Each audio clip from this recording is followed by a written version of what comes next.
وہ خواتین کو ایک خاص پروٹوکول دیا ہے. اس پروٹوکول کو ہم اپنی شرعی زبان میں کہتے ہیں حجاب،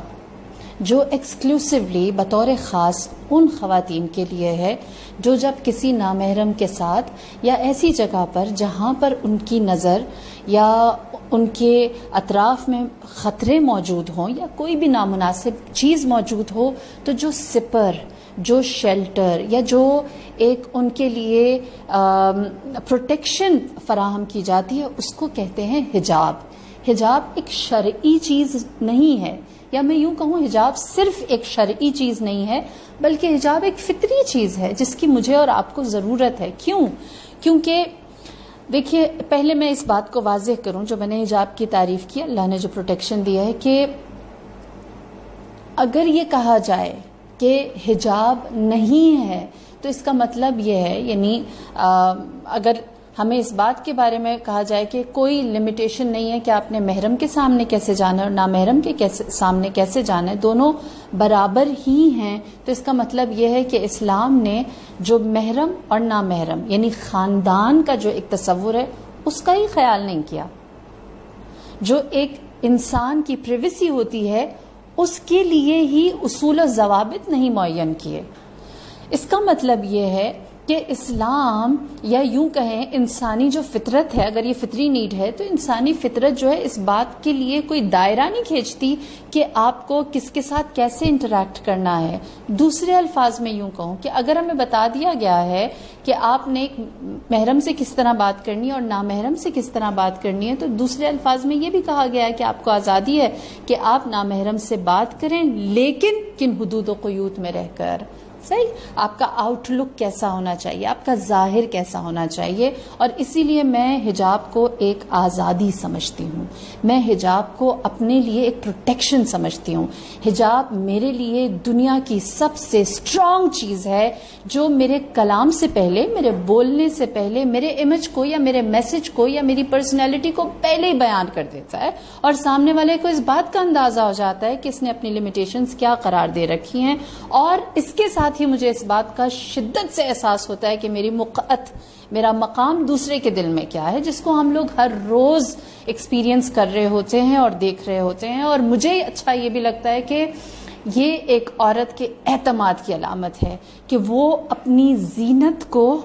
اس کے لیے عیاں کرتی ہے جہاں ضرورت ہے، اور جہاں ضرورت نہیں ہے وہ اپنی شخصیت کو دکھاتی ہے، اپنی زینت کا سہارا نہیں لیتی. یہ اس بات کو اگر کوئی خاتون درک کر لے نا کہ میری زینت میری شخصیت نہیں ہے، بلکہ میری شخصیت خود میری صفات، میرا کلام، میرا گفتار اور میرا جو آرا ہے وہ بولے گا، تو پھر اس کے بعد عورت جو آج کل آپ سب جانتے ہیں کس طرح کی گلیمر کے اندر آئی ہوئی ہے، ان سب سے آزاد ہو جائے گی، پر اعتماد ہو جائے گی. اور یہ گلیمر کا جو ایک آپ کہیں کہ ایک تجسم عورت کو دیا ہے، اس سے بڑھ کر اپنے آپ کو سوچنے لگے گی. یہ پہلی چیز ہے جو حجاب کی آپ کہیں کہ ایک واضح سی اور پریکٹیکل سی ڈیفینیشن ہے. دوسری چیز، یہ حجاب آپ کو بناتا کیا ہے. میں اپنی نوجوان بچیوں کے لیے ایک چھوٹا سا واقعہ نقل کرنا چاہوں گی. ایک تمثیلی داستان ہے کہ ایک دفعہ ایک سی پی جو بالکل سمندر کی تہہ میں ہوتی ہے، وہ کہتے ہیں کہ لہروں سے ٹکراتی کہیں آ کر ساحل پر رکی، اور جب ساحل پر آ کر وہ سی پی جس کے اندر صدف موجود تھا، یا کہیں کہ ایک اصلی موتی موجود تھا، وہ جب آ کر ساحل پر ٹھہری ہے تو اس کی ٹکر یا اس کا سامنا ایک پھول سے ہوا.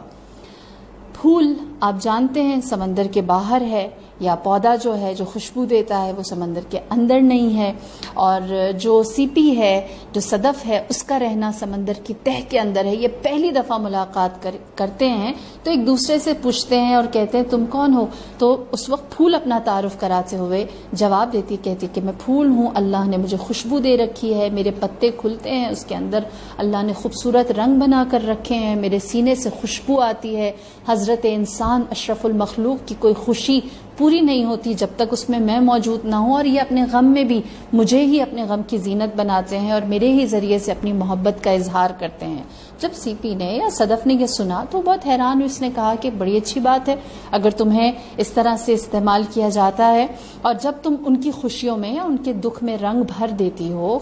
ہر چیز کو معطر کر دیتی ہو، تو اس کے بعد کیا ہوتا ہے؟ تو پھول گل اداس ہوا اور اس نے جواب دیا، کہا کہ اس کے بعد میری خوشبو مرجھانے لگتی ہے،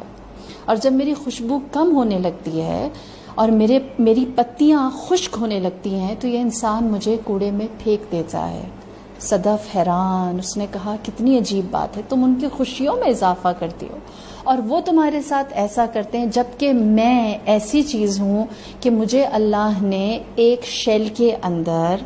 ایک حجاب کے اندر، سمندر کی تہہ کے اندر رکھا ہے، اور یہ اشرف المخلوق اپنی جان کو خطرے میں ڈالتا ہے تاکہ میرا حصول ہو سکے، اور جب مجھے حاصل کرتا ہے تو وہ جانتا ہے کہ اس کو اس شیل کو محفوظ رکھتے ہوئے مجھ تک پہنچنا ہوگا، اور پھر جب وہ میرے سینے میں سے اس موتی کو نکالتا ہے تو اس کو اپنی زینت بنا کر، اپنی خوبصورتی بنا کر حفاظت کے ساتھ رکھتا ہے، اور جب کسی کو دیتا ہے تو پوری قدر کے ساتھ دیتا ہے، اور میرے لیے کوئی فنا نہیں ہے۔